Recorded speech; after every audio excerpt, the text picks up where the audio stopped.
তিনটা জটিলতম গুমের সেন্টার আয়নাঘর আমাদের এই ইনভেস্টিগেটররা তদন্ত করেছেন, আবিষ্কার করেছেন। তার মধ্যে টিএফআই সেল বলে যে সেলটা ছিল সেটার ভেতরে যেটা ভূগর্ভস্থ অনেকটা বলা যাবে সেমি ভূগর্ভস্থ সেলগুলো আবিষ্কার করেছে, যেগুলো ওয়াল তুলে বন্ধ করা হয়েছিল, ওয়াল ভাঙতে হয়েছে,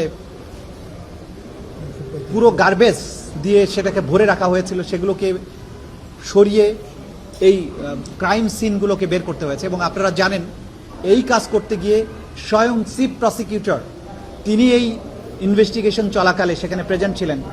এবং আমরা যখন না বুঝে সেখানে বোমা ফিট করা ছিল, সেই বোমাগুলোর সাথে টাইমার সেট করা ছিল, আমাদেরকে অ্যাপারেন্টলি বোঝা যায় যে এই ইনভেস্টিগেশন করতে যারা গিয়েছেন তাদেরকে হত্যা করারও চেষ্টা করা হয়েছিল। এত সব জটিলতার মধ্য দিয়ে যে কাজগুলো এগিয়েছে সেগুলো প্রতিদিন জনসম্মুখে আসেনি।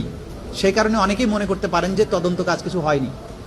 তদন্ত কাজ যা হয়েছে, যেদিন প্রথম দিন ফর্মাল চার্জ দাখিল হবে সেদিন থেকে সবাই উপলব্ধি করতে পারবেন।